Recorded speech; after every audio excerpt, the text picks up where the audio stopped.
Not only did I fuse Astralon, I also decided to max him out. I think his kit is worthy of being a permanent addition to my roster, so we're going to go over why I geared him the way I did. We're going to showcase him in a couple different places, so hopefully that will inspire you guys to use this champion because he is that good. But more importantly, I also want to quickly compare him to my typical nukers for specifically the arena. So let's get right to it.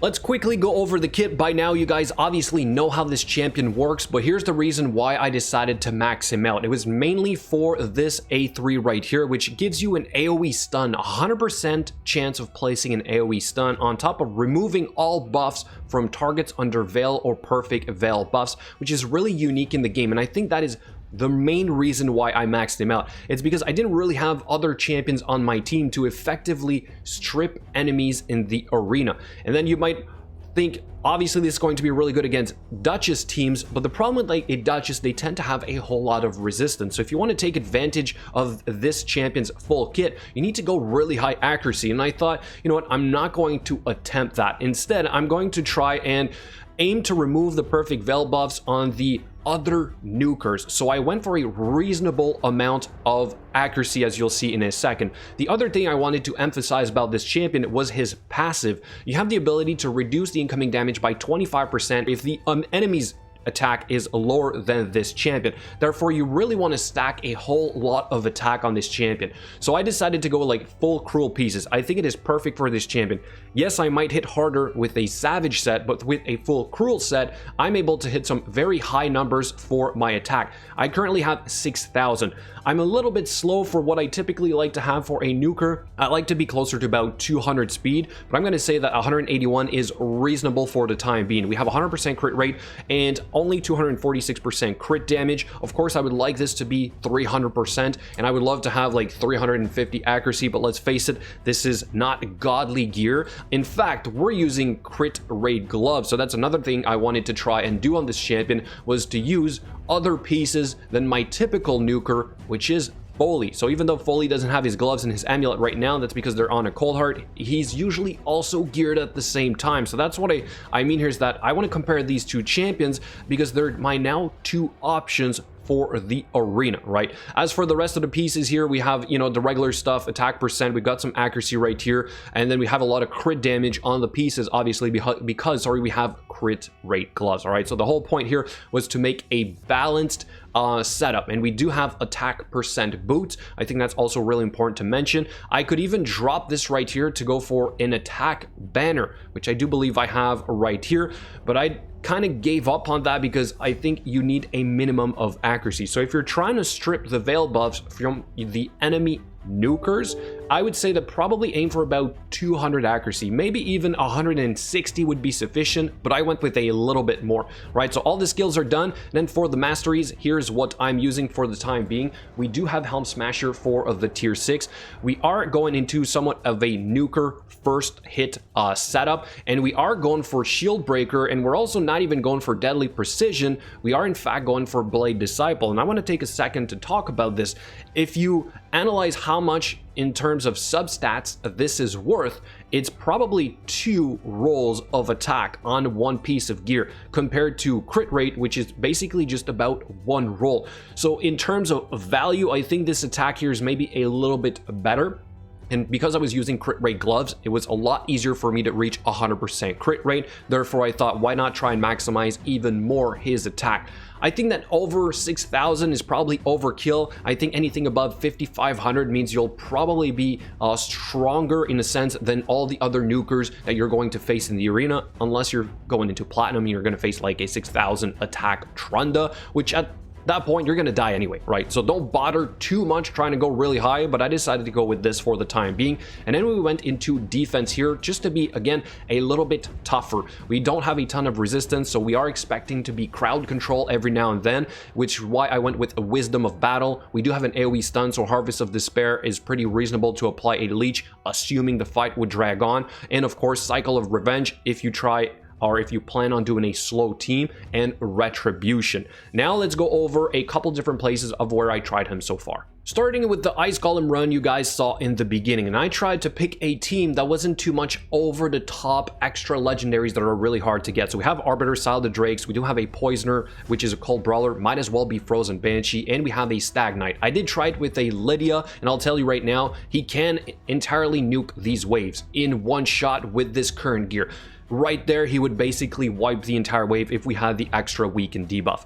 But that is not what I wanted to test here. Instead, this is a little bit safer because we bring decreased attack for the boss fight. We also have some stuns from Sile the Drake, which will power up our Astralon because of the masteries that I chose. But overall, I just wanted to see if he was going to be good enough as the soul nuker to sort of like get through this run, right? Obviously, we do know that the poisons are really effective on the boss, which is why I still have a Cold Brawler. I was hoping for a block revive or two. It didn't really happen in this run, but overall with this setup right here, and when you have at least decreased attack, like I said, on the boss, it's pretty safe, right? We have 2 revivers on top of that. So it was a reasonable run. He's certainly not going to be in my Ice Golem team, but still, if you guys are just looking for a champion to somewhat speed this up, he's certainly worthy of being on here, right? Don't forget, we are also relatively tough, as you can see right there. We do get our turn meter boost from the passive, which is neat, but it's only 3%. So it's not like you're taking extra turns every second turn. You know what I mean? So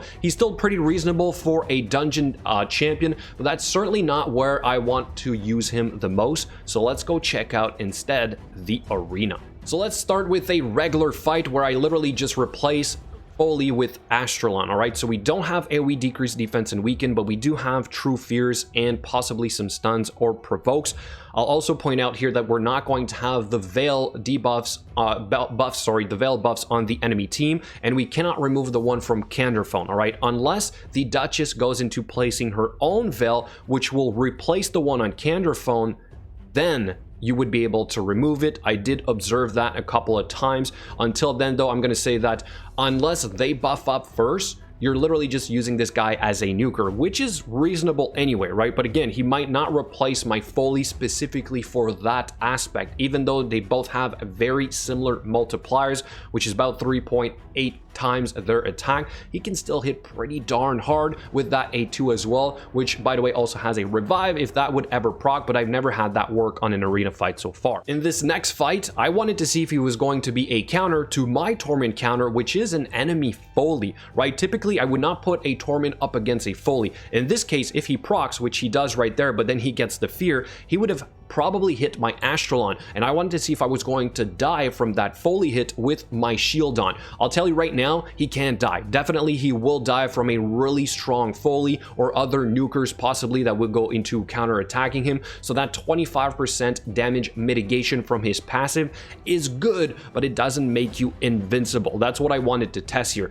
Maybe if you would go for like 2 really solid shield champions, maybe then it would work. So then on this fight right here, I decided to switch it up. I wanted to go on a slow team, right? We want to take advantage of that passive. I wanted to see if he was going to be able to withstand a couple of hits before we get around to actually using him. So we went with a team that is pretty heavy on the support, the heals, the control with the block debuffs right there from Sifi, and I did bring in a Mountain King, right? So I want to point this out that if you just bring him as the sole damage dealer on a slow team, chances are he's going to die pretty quick and you're going to have a hard time bringing him back up. But overall, it's still reasonable. Right there, we finally take a turn. We go with that AoE stun. That is huge, right? To be able to come out of that and then right away stun the enemy team, I think that goes to show just how effective he can be when used in different setup. Right here, we are the target. Sifi's not going to let us take a turn because we're probably the weak champion. But because of that, we're able to then use our Mountain King and still take them down, and then we finally go there into an A2.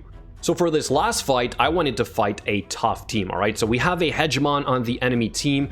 We do go for AoE decreased defense and weaken right there, and we didn't die from that initial hit from Hegemon. I want to point that out, probably because we had a higher attack and we had our 2 shield sets on Mountain King and Mausoleum Mage. Here we're going to skip the A3. We're going to go for the A2 instead because I want to wait until they're going to have their Veil buffs, right? So we go for that Hegemon. We have decreased attack, but he has decreased defense and weaken, and we still get a reasonable 58k. right there we take a hit from that big Krisk, and now they have their Veil buffs. All right, so we're going to cycle back around to our Astralon here. In the meantime, we have to hit that Duchess. Right here we don't have a choice but to also hit that Duchess with an A1, and here we're going to remove the decreased attack, and finally we're going to come back around to our Astralon. So let's see who we can strip here.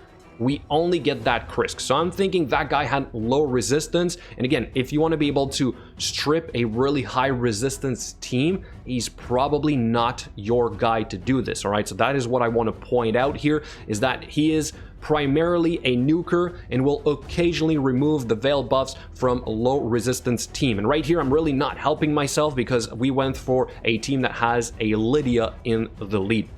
Now we're going to cycle back around our skills here. I do believe these champions are going to come back up at a certain point, so we can maybe fast forward a little bit because it's a really long fight.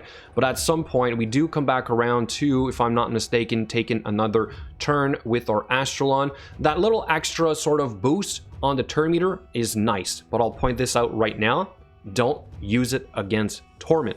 It will trigger the Torment passive. That little 3% is enough to trigger him, and I believe it happens on literally each of our allies that are getting hit. So if Torment counterattacks with his A1 and you get 3 procs of the turn meter increase, you're effectively taking 3 chances at getting frozen by this. Right there you saw we also did not remove the Veil buff from his A3. So again, I didn't have enough accuracy, all right? So be cautious on the teams you decide to go up against thinking you're going to strip them of their Veil buffs, because it's obviously not going to happen that easily. But still, we do end up coming out of this one with a victory.